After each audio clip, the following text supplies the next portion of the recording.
Greetings and welcome to the Reparenting Daily podcast. In this podcast, we'll dive deep into reparenting, exploring all of the tools and resources that you'll need to help you along your journey.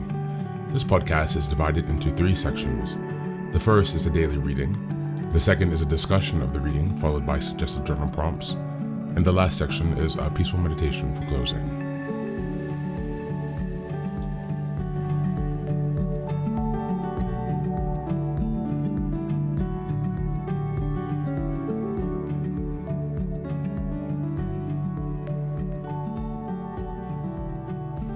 Good morning, good afternoon, and good evening from whenever and wherever you're joining us.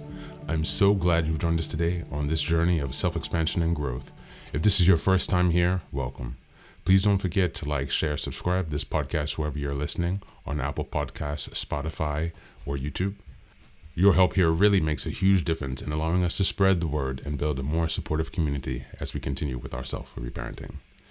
Now, before we get started, I have some quick updates for you.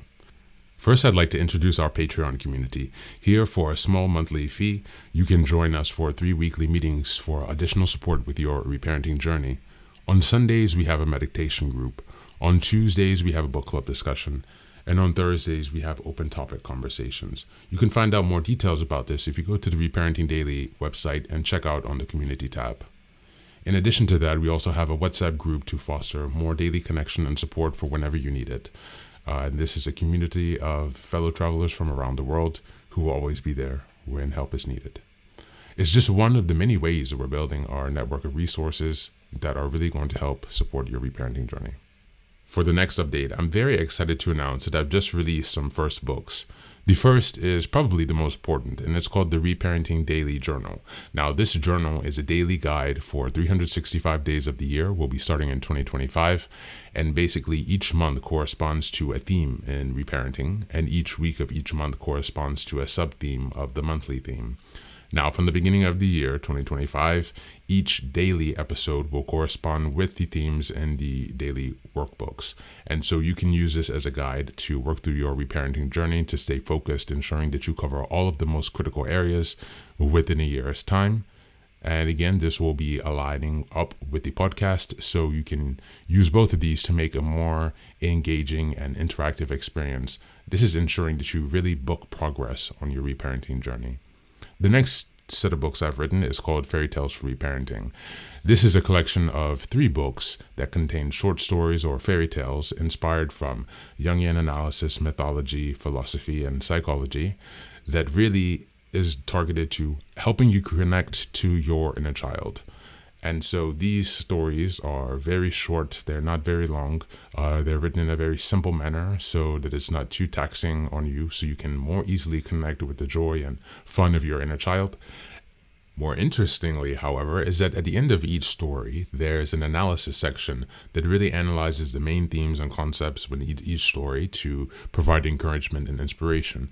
Additionally, you will find corresponding journal prompts after each story and each analysis section to help you reflect deeper on how the themes of each fairy tale can be reflected and correspond to your own personal journey as you work towards self-expansion.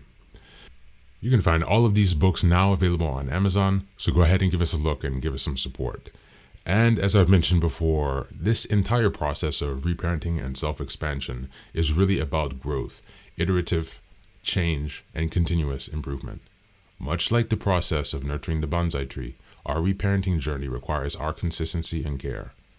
So many thanks for being here and for supporting this project, and also to committing on your journey of self-expansion.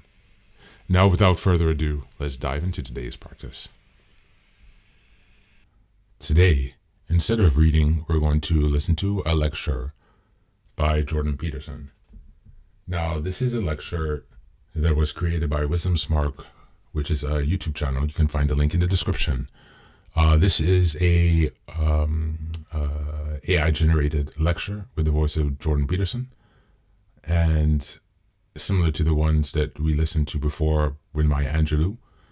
I think that this still has a lot of value because it's a really interesting speech. It's on a really good topic, and it addresses some of the points and beliefs that Jordan Peterson, although who is a controversial figure, has much insight to offer. And so without further ado, let's check out his talk. Ladies and gentlemen, you've been told your entire life that kindness is the highest virtue. But what if I told you that the very thing you've been conditioned to believe is essential for success and happiness is actually one of the greatest impediments to your true potential? What if your constant desire to be kind, to avoid confrontation, to say yes when you should say no, is slowly ruining your life? Before you dismiss this as controversial, I ask you to stick with me. What I'm going to say might make you uncomfortable. It might challenge everything you thought you knew about yourself. But in the end, it will offer you a chance to understand kindness in its true form, not as a weakness, but as an act of strength and wisdom. Are you ready to stop being kind? To stop indulging others at your own expense? To stop enabling mediocrity in yourself and others, because that's what true kindness demands? In today's world, the concept of kindness is often distorted into something that serves as a blanket justification for tolerating bad behavior or enabling poor decisions. Kindness, in its misinterpreted form, has become equated with passivity, with an unquestioning willingness to appease, to please, and to avoid discomfort at all costs. This approach might seem virtuous on the surface, but it's deeply flawed, and ultimately it's harmful not only to others but to ourselves. When we speak of kindness today, we often refer to an unconditional generosity that ignores the complexities of life. People are encouraged to be nice no matter the situation, even when doing so is detrimental to personal growth, both for ourselves and for the people we aim to help.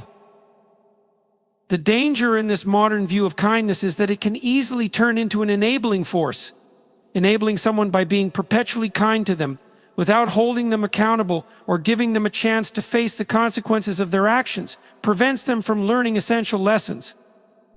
This is especially clear when we examine the way we treat our children, friends, and even colleagues.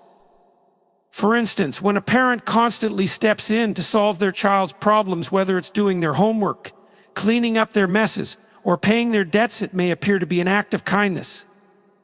The parent might feel they are helping, providing for their child, or preventing them from experiencing failure or discomfort.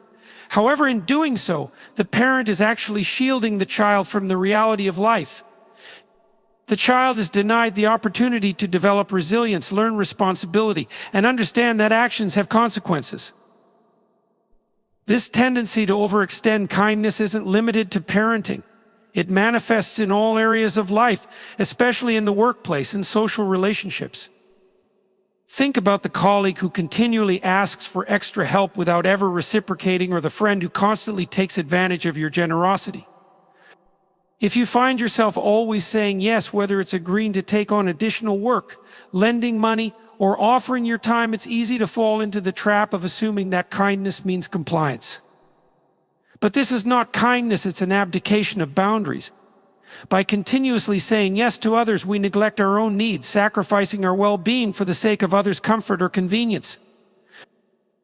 The key problem with this kind of kindness is that it prevents people from confronting their own shortcomings and forces you into a role of perpetual martyrdom. You may feel you are doing the right thing by always being there for others, but this version of kindness often comes at the expense of your personal growth and emotional health. It creates a toxic cycle of self-sacrifice where your needs, desires, and ambitions are dismissed or ignored.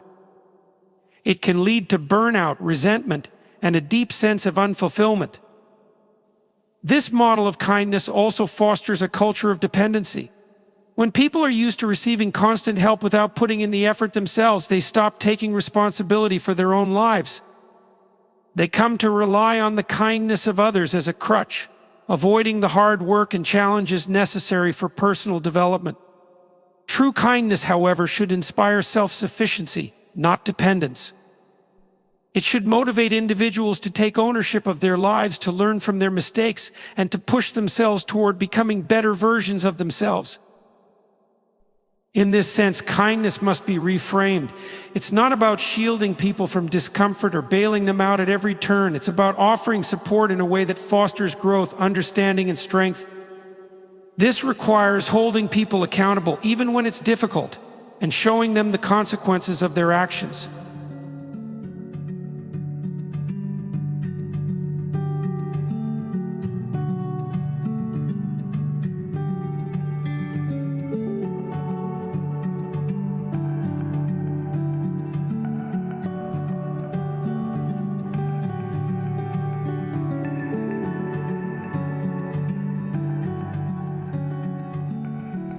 Welcome back, welcome back. So this is a very interesting lecture by Jordan Peterson, created by Wisdom Spark. As discussed earlier, I hope you still found the value in this lecture and in the lesson.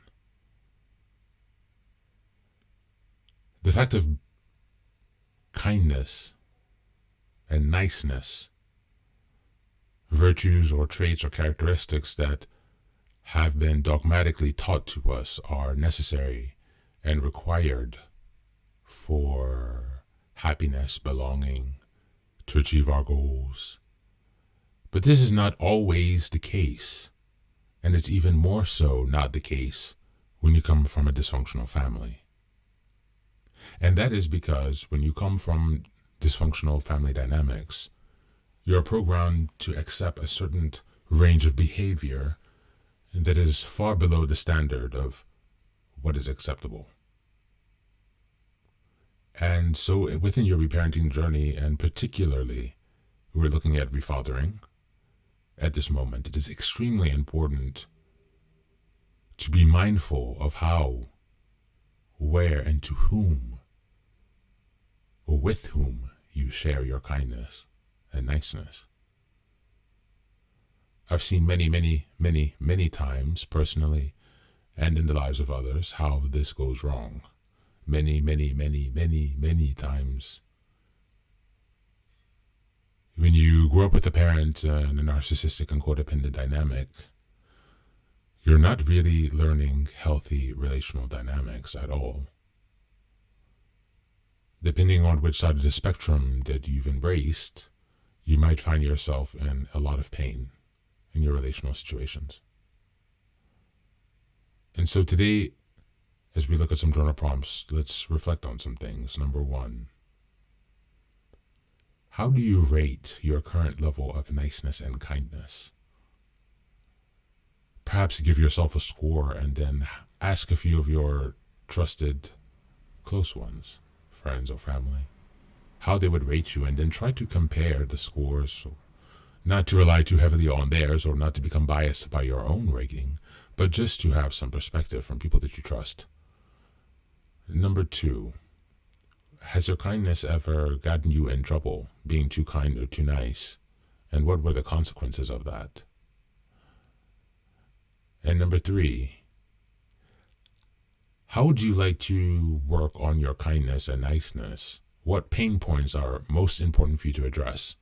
And what goals can you create that correspond to each of those pain points to give yourself a path where you can move forward with confidence? Thanks for being here. As always, take care of yourself and do be well.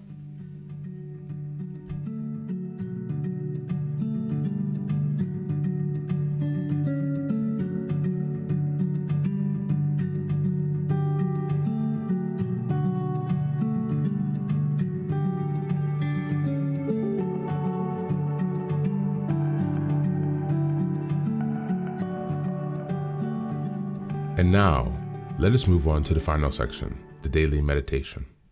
This is an unguided meditation, and I will simply provide some music where you can take some time to relax. Please feel free to choose a location and a place where you feel safe and where you can be undisturbed for the next 10 minutes. You can choose to be sitting, standing, laying down, as you like, whatever makes you comfortable. Thanks for being here, and enjoy the meditation.